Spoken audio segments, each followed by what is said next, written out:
Hello guys, welcome to Soni online classes. आज इस video में हम डिस्कस करेंगे कृषक आंदोलन के बारे में, यानी पीजेंट मूवमेंट्स के बारे में। कृषक आंदोलन होने के क्या क्या रीजंस थे, कृषक आंदोलन के क्या परिणाम निकले, कृषक आंदोलन की वर्तमान स्थिति क्या है। पीजेंट मूवमेंट्स यानी कृषक आंदोलन, इसी टॉपिक पे आज इस वीडियो में हम डिस्कस करेंगे। भारत गांव वाला देश है। यहाँ पे जितनी भी आप देखेंगे शहरों से ज़्यादा गांव पाई जाती है। गांव में रहने वाले लोगों का जो मुख्य ऑक्यूपेशन है कृषि यानी एग्रीकल्चर है, या उससे रिलेटेड लघु उद्योग तथा कृषक श्रमिक के रूप में मजदूरी कमाना रही है। अतः इन सभी पेशाओं से जुड़े हुए लोगों के लिए एक समान शब्द कृषक का प्रयोग किया जाता है।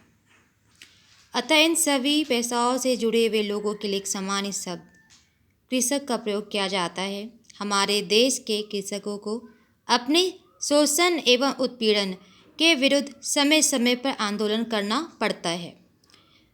कृषक आंदोलन का इतिहास हमारे देश में ब्रिटिश शासनकाल से ही जुड़ा हुआ है, जो स्वतंत्रता प्राप्ति के बाद अभी भी किसी न किसी रूप में जारी है। बिहार बंगाल के नील आंदोलन, मालाबार केरल बंगाल का तेभागा आंदोलन, आंध्र प्रदेश का तेलंगाना आंदोलन इत्यादि कुछ प्रमुख कृषक आंदोलन हमारे देश में हुए हैं। कृषक आंदोलन होने के जो रीजंस है वो तीन प्रमुख रीजंस है। पहला है अकाल एवं कीमत वृद्धि के कारण कृषकों की आर्थिक स्थिति बदतर हो जाना। नेक्स्ट, जमींदारों और जागीरदारों द्वारा कृषकों का शोषण कर स्थिति को बदतर बना देना। नेक्स्ट है अपनी स्थिति को सुधारने के लिए कृषकों को महत्वाकांक्षी हो जाना। ब्रिटिश शासनकाल के बिहार तथा बंगाल में नील की खेती के नाम पर ब्रिटिश शासकों द्वारा किसानों को शोषित तथा उत्पीड़ित किया गया, उनकी जमीन की गुणवत्ता में गिरावट आई। इन सभी समस्याओं के समाधान के लिए नीला गोरों के खिलाफ भारतीय कृषकों द्वारा आंदोलन चलाया गया था। इसके परिणाम स्वरूप नील की खेती पर रोक लगी थी तथा नील खेती के ठेकेदारों के शोषण से कृषकों को राहत मिली थी। 19वीं सेंचुरी की बात करें तो आंध्र प्रदेश का मोपला आंदोलन मुख्यतः आसामी और जमींदारों के बीच संघर्ष का परिणाम था। आसामी मुख्य रूप से मुसलमान थे और जमींदार हिंदू थे। स्वतंत्रता प्राप्ति के बाद भारतीय कृषकों, रैयतों, असामियों और खेतिहर मजदूरों के बीच अपने अधिकार के प्रति चेतना जागृत हुई। वे अपने अधिकार के प्रति जागरूक हुए। खेतिहर मजदूरों द्वारा उचित मजदूरी की मांग की जाने लगी। इन सभी के परिणाम स्वरूप स्वतंत्रता प्राप्ति के पश्चात हमारे देश में अनेक कृषक आंदोलन हुए और कुछ आंदोलन अभी भी जारी है। 1940 दशक के अंत में आंध्र प्रदेश के तेलंगाना आंदोलन का मुख्य कारण कृषकों द्वारा जमीन में बराबर का हक मांगना था। 1946 to 47 में हुए बंगाल का तेभागा आंदोलन भी कृषकों द्वारा जमीन में बराबर हक के लिए आयोजित किया गया था। 1950 के दशक में गुजरात में कृषकों द्वारा जमीन में बराबर हक के लिए आंदोलन चलाया गया था, जिसे पारडो सत्याग्रह आंदोलन के नाम से भी जाना जाता है। 1960 के दशक में नक्सल आंदोलन का उदय बंगाल, बिहार और आंध्र प्रदेश में हुआ। इस आंदोलन का भी मुख्य लक्ष्य जमीन के वितरण में अपना हक प्राप्त करना था। यह आंदोलन आज भी बिहार, बंगाल, आंध्र प्रदेश, झारखंड, छत्तीसगढ़ और मध्य प्रदेश राज्यों में नक्सलवादियों द्वारा चलाया जा रहा है। इस आंदोलन से जुड़े लोग भ्रष्ट पदाधिकारियों, मंत्रियों, ठेकेदारों को भी अपने आंदोलन के अधीन लाया गया है तथा उनसे भी करों की वसूली की जाती है।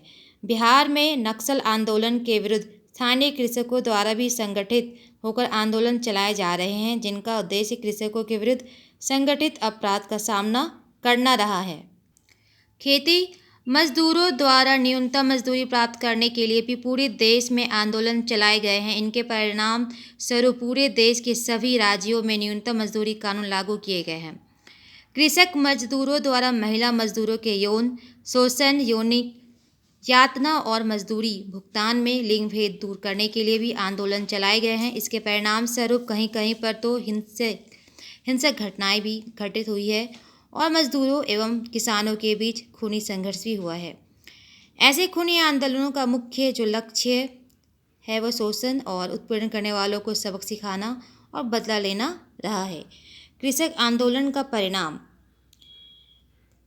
फर्स्ट जो इसका परिणाम है, सरकार द्वारा भूमि सुधार कार्यक्रम को लागू करना। नेक्स्ट, जोत की अधिकतम सीमा निर्धारित करना। नेक्स्ट, बटाईदारी कानून का निर्माण। नेक्स्ट, न्यूनतम मजदूरी कानून का निर्माण। नेक्स्ट, न्यूनतम मजदूरी कानून का समय समय पर पुनरावलोकन। नेक्स्ट पॉइंट, बंधुआ प्रथा का उन्मूलन। नेक्स्ट, महाजनी प्रथा पर रोक। नेक्स्ट, बाल मजदूरी प्रथा कानून का निर्माण एवं क्रियान्वयन। नेक्स्ट, कृषि को कर से मुक्ति। नेक्स्ट, कृषकों के खाद, बीज, कीटनाशक तथा ट्रैक्टर इत्यादि के लिए ऋण की सुविधा। नेक्स्ट, किसान क्रेडिट कार्ड योजना का क्रियान्वयन। नेक्स्ट, मजदूरों एवं छोटे कृषकों को लघु व्यवसाय के लिए ऋण योजना। नेक्स्ट, मजदूरों के लिए गृह निर्माण योजना। नेक्स्ट, ग्रामीण सड़क निर्माण योजना। नेक्स्ट, ग्रामीण जनसंख्या का शहर की ओर पलायन। नेक्स्ट, सहकारी सहयोग समिति का निर्माण। कृषक आंदोलन की वर्तमान स्थिति क्या है? हालांकि हमारे देश में कृषक आंदोलन का एक लंबा इतिहास रहा है। स्वतंत्रता प्राप्ति के बाद कृषक आंदोलन के फलस्वरूप सरकार का ध्यान कृषकों की दयनीय स्थिति की ओर गया तथा उनकी स्थिति में सुधार के लिए अनेक कार्यक्रम तैयार किए गए तथा उन्हें समय समय पर लागू किया गया। लेकिन अभी भी कृषकों और मजदूरों की बात करें तो इनकी स्थिति में सुधार अपेक्षा के अनुरूप नहीं हो पाया है। किसानों के उपज का उचित मूल्य उन्हें नहीं मिल पा रहा है। फसल लगाने में जितना खर्च हो रहा है उतना उन्हें बेचकर नहीं मिल पा रहा है। उन्हें घाटा ही घाटा का सामना करना पड़ रहा है। इसके परिणाम स्वरूप कृषकों के बीच निराशा के भाव जागृत हो गए हैं। वे कुंठा के शिकार हो रहे हैं। उनका मानसिक संतुलन बिगड़ गया है। कुछ कृषकों में तो निराशा के इतने भाव जागृत हो गए हैं कि वे आत्महत्या पर उतारू हो गए हैं। वे व्यक्तिगत या अपने परिवार के सदस्यों के साथ आत्महत्या कर रहे हैं। कृषकों द्वारा आत्महत्या किया जाना तथा इस घटना में निरंतर वृद्धि या दर्शाता है कि कृषकों एवं मजदूरों की स्थिति अभी भी दयनीय है। तो गाइस, इस वीडियो में हम देखें कृषक आंदोलन के बारे में। फिर मिलते हैं नई वीडियो में नई टॉपिक के साथ। जय हिंद।